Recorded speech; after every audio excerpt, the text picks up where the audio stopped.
what up? Welcome back. So Shiseido just launched a whole bunch of new products. Well, not a whole bunch, like 3 new products just in time for the sale.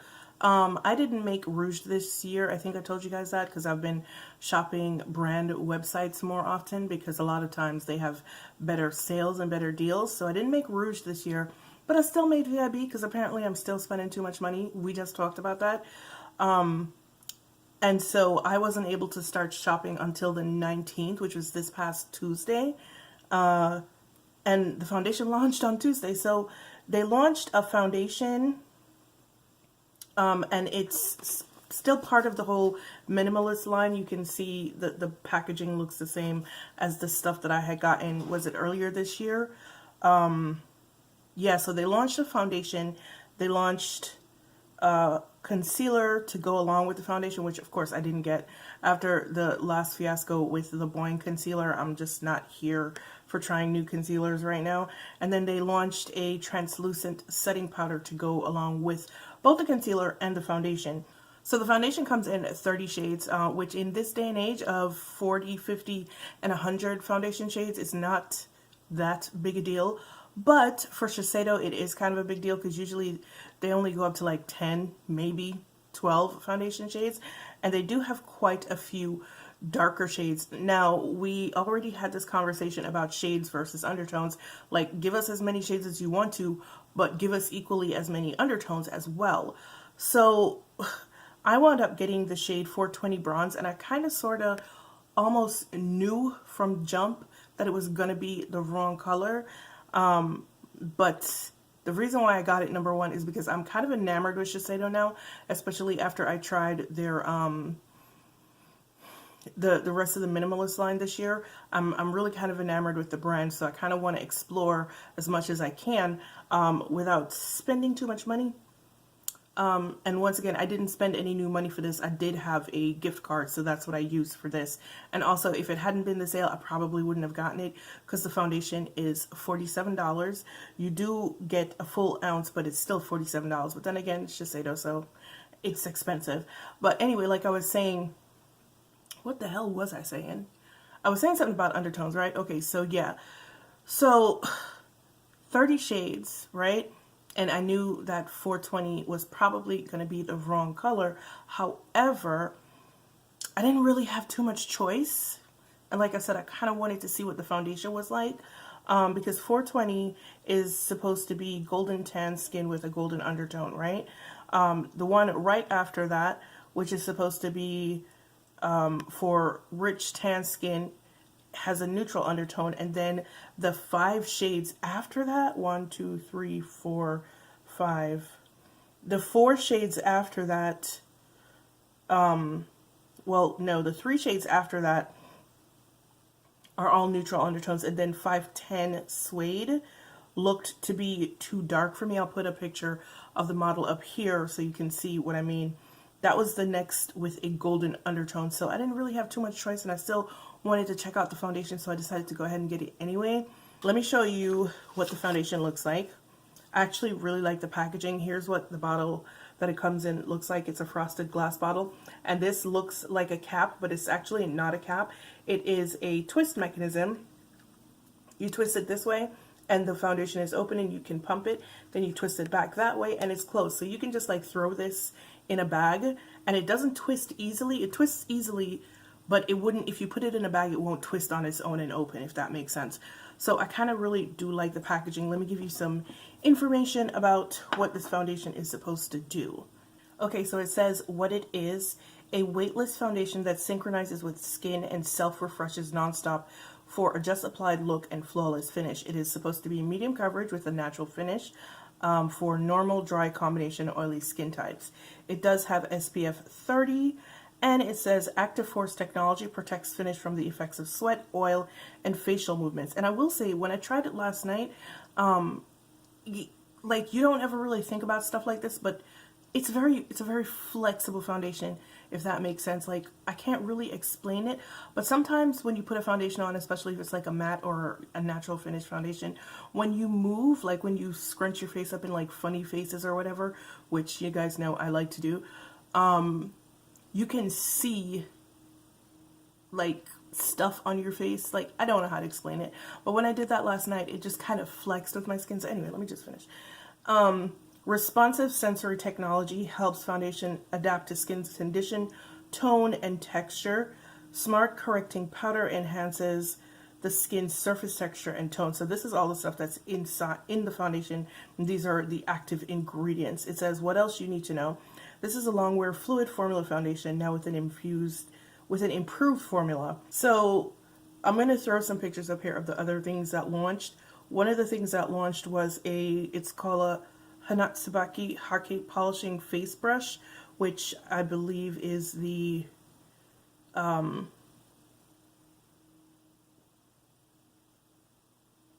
then there is the Synchroskin Self-Refreshing Concealer that goes along with the foundation. And then there is the Synchroskin Invisible Loose Powder that looks like this. And I kind of sort of almost got this too, but once again, I'm trying to be a little bit more circumspect in the way that I spend money. And like I said, I had a gift card with like 50 bucks on it, and I did not actually want to spend any more money than that. So anyway, what am I going to do today? I am going to use the foundation that is too light for my skin. Yes, that's what I'm going to do. I'm going to use the Sephora Sun Disc Bronzer to contour and kind of bronze up the perimeters of my face. And then I'm going to go in with this Inglot Loose Powder, which is about two, maybe 3 shades darker than me and slightly red, to hopefully it'll balance out the foundation. And that's how I'm going to fix it today, but stick around because I'm going to just start the demo right now. Alright guys, I'm just going to take 2 pumps on, my Ghetto mixing palette, and you guys can see what it looks like. It is very yellow. It's not that runny, but yeah, it is pretty yellow and obviously too light, so yeah, but let's just go in.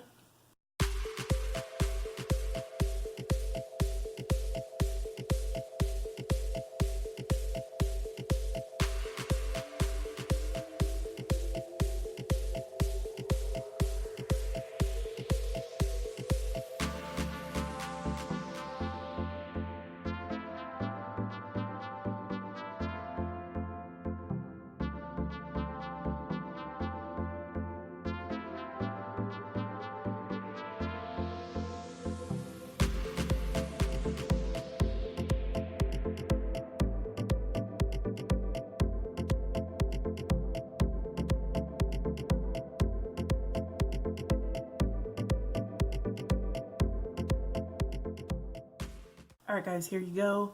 One side of my face with the foundation, one side without. Clearly, it is too light. But we're just going to go in on the other side and continue. And it's probably going to look even worse on this side because this side of my face is darker than this side. But let me talk about the finish real quick. I'm going to keep my head angled this way so it's not too weird. So the finish is a natural satin matte finish. It does give a little bit of a glow. It's pretty easy to spread, but last night when I tried it the first time, wait, what? I only tried it once last time. Anyway, so last night when I tried it, I did put it on over my bare face, no primer whatsoever, and I did find that it spread easier and better without a primer, but it still spreads pretty well with the primer. So I don't think that's going to be an issue if you prefer to use a primer. I'm going to finish this side of my face, and then I'm actually going to come back and show you how I'm fixing it with the powders that I'm using. I just think that you guys should see the transformation. So stick around because I'm going to be doing that right now.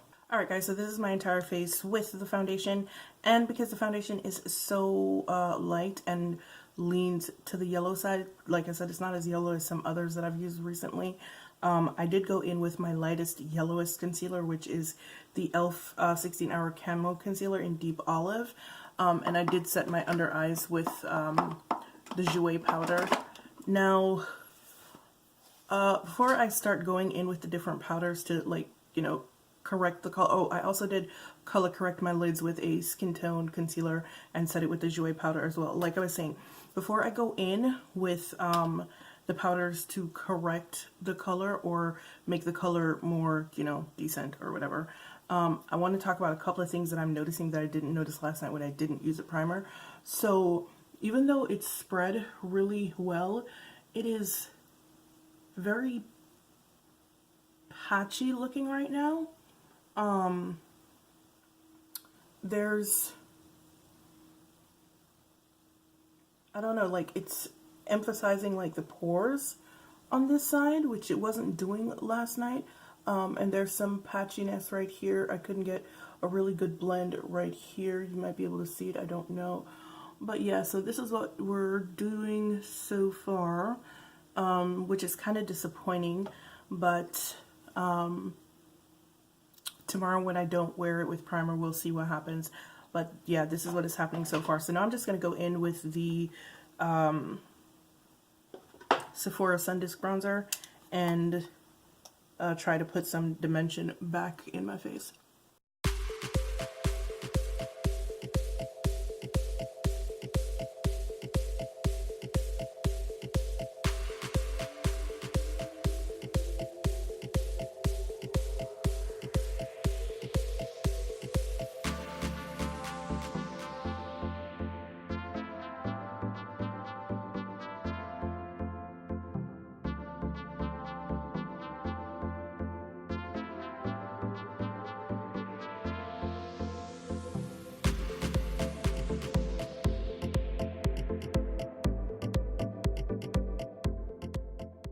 Alright guys, so now I'm just going to go in with this Inglot loose powder in 18. This is what it looks like. Like I said, it's a few shades too dark for me and on the red side, so hopefully it will balance out the yellow of this foundation.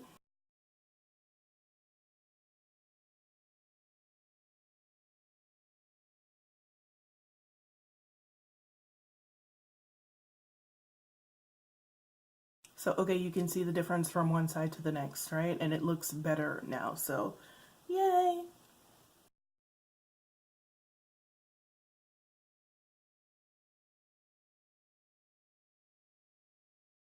It looks better, but it also looks a little bit red, and I'm just like, oh my god, can't win.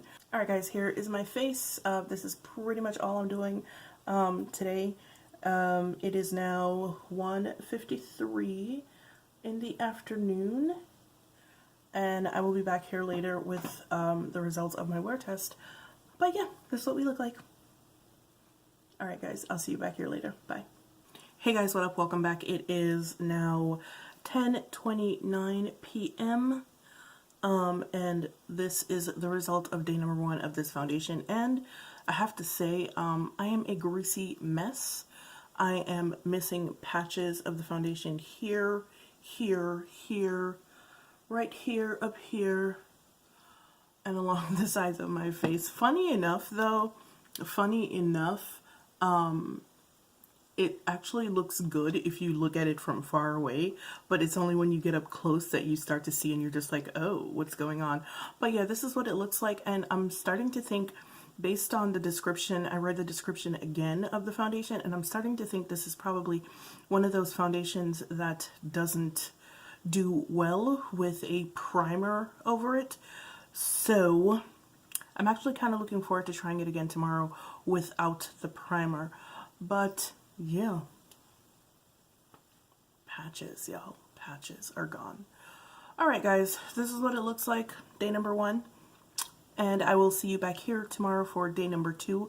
Not really sure if I am going to do a day number 3. If it works out well without the primer tomorrow. If it does work out well without the primer, then I will probably not do a day number 3. If it doesn't, then I'll try it again with the Tatcha primer, which might be a little bit better. I don't know. We'll see, because it's more like skincare primer. It's a softer primer, blah, blah, blah. I don't know. I'm making stuff up now. All right. This is what we look like. Day number 1, the end. See you back here in a little bit for day number 2. Bye.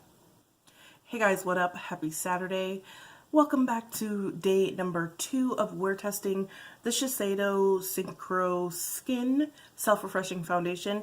As usual, this is going to be a no primer day. Usually it's a Tatcha primer, but it's summertime, so I don't usually test with the Tatcha primer in the summer because it's just not made for the summer here in Georgia. So I'm doing a no primer day. Also, yesterday I did say that I was going to mix it with the Illamasqua Skin Base, the peach shade. I have decided not to do that based on the blurb that I read on the Sephora site saying that the foundation is supposed to like sync with your skin and become one and adapt and blah blah blah. I kind of sort of want to see if that will happen. So I'm gonna put the foundation on. I'm gonna wait a couple of minutes to see if or how it adapts, and then take it from there if it doesn't. And I think it needs to be like on your skin for that to happen. So yay, that's a good reason that I'm doing a no primer day. But I'm just gonna stop rambling because I literally woke up like 20 minutes ago and I have absolutely no idea what I'm saying right now. So I'm just gonna shut up and go in. I already have 2 pumps here on, you know, my ghetto mixing palette. So yeah, let's just go.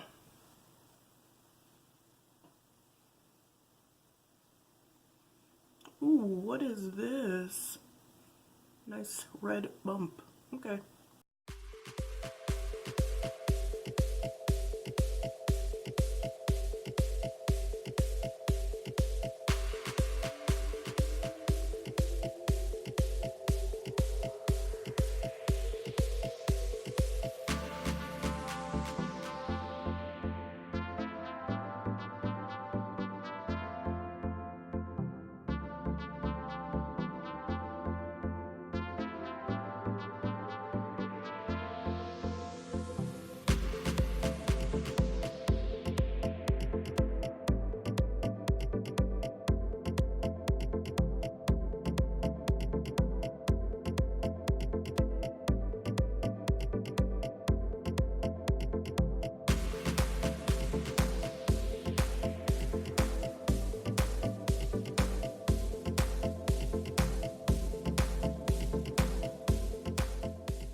Okay, so I will say this already, it is spreading better than it did yesterday over the Milk Makeup Primer.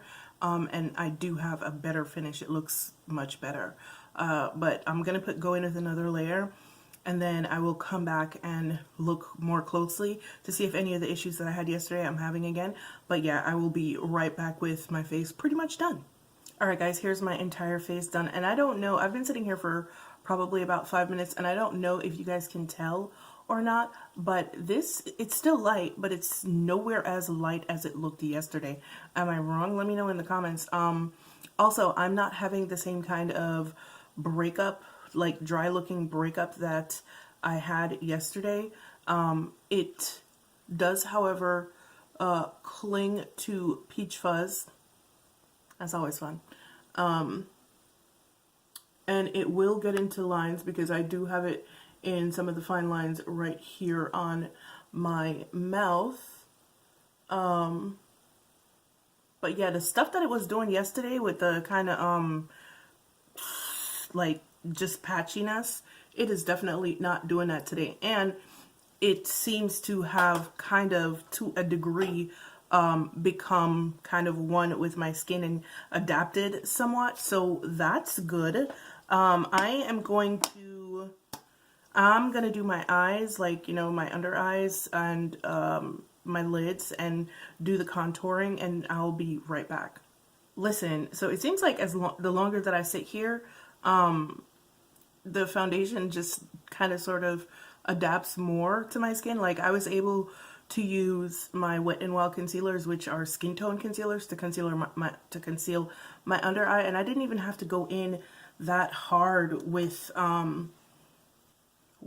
my with the bronzer to warm up my face. So I guess they are right. It does adapt. Is the undertone correct? Of course not. It's still yellow as hell, but it looks a lot better than it did yesterday. So there you have it, ladies and gentlemen, another foundation that absolutely does not like primer. And if I'm going to be honest with you, I'm not surprised, because Japanese makeup is not really about all those steps. So yeah, this is what my face looks like. It is now, ooh, it is 12:21 in the afternoon, which is kind of early for me. You guys know that. But I'll be back here later on to let you know. And the thing that happened yesterday with like the yeah, it just looks perfect now. Wow, okay, this is gorgeous. Huh. Me likey. Alright guys, so this is my face. I am not doing anything of worth today. Nothing of note. I will be sitting on my ass in the house all day. But I will be back later on and you guys will see how the results of my wear test went. And I don't know if I'm going to do a third day. I probably won't, once again, because the third day I generally use no primer, and the second day I would use the Tatcha primer, but since I'm not using the Tatcha primer, don't know if there's a point in doing a third day. Anyway guys, once again, this is what my face looks like. I will see you back here later. Okay, bye. Hey guys, what up? Welcome back. It is now 8:39 p.m. and this is what my face is looking like. So, first things first, couple of things actually. I don't think the wear of this primer is significantly different whether primer. What is wrong with me? I don't think the wear of this foundation is significant with primer or without primer. And by that I mean the how it wore throughout the day really wasn't any different than how it wore yesterday when I was wearing the Milk Makeup Primer. The difference comes in how it applies, how it spreads, how it clings to your face, how it adapts to your tone without the primer versus with. With the primer, it doesn't really do any of those initial things well, but without the primer, it does. You guys saw earlier in the video how it started to kind of adapt to my skin tone. It was still a bit light, still yellow, but it wasn't as light as it was yesterday. But all in all, I find that the wear today wasn't significantly different with the exception of the patches that had gone from my forehead yesterday, but that was because, like I said, I did that and, you know, it removed the foundation. But other than that, it looks pretty much the same as it looked when I finished yesterday, so you can wear it with a primer and you'll have the same initial application issues that I did, or you can wear it without a primer and not have those initial applications, but either way you wear it with or without, you're going to wind up with something like this. Now, I don't necessarily think my face looks bad right now. I think the foundation, number one, is still there. It's still giving good coverage. It still looks good. The only problem is that all of this right here is very oily. Like, I can't put my finger on what it is about this foundation. I don't dislike it. I kind of sort of do like it, but I'm just kind of like, meh. Does that make sense? Like, I don't know. The only thing that I can tell you guys is it is a decent foundation. If you can find your shade and your undertone, great. If you can't, then I kind of think this foundation is flexible enough where you don't have to have an exact match, and it will probably adapt, you know, relatively well to your skin tone. Because you saw earlier in the video how it adapted. My recommendations for this foundation, if you do decide to get it, is don't use a primer. You know, we saw how that went. Also, it is very, very comfortable on the skin.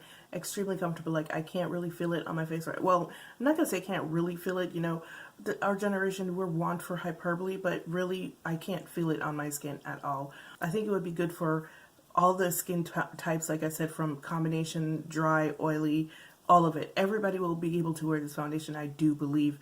But for whatever reason, I just cannot bring myself to be like, hey, get it. Like, I think it's because it's just okay, is what it really comes down to. There is nothing special about it. There is nothing spectacular about it. It is just an okay foundation. That's it. It is light to medium coverage. You're not going to get more than that out of it. Oh, I probably should have told you also, I did take pictures outside so you can see what it looked like outside.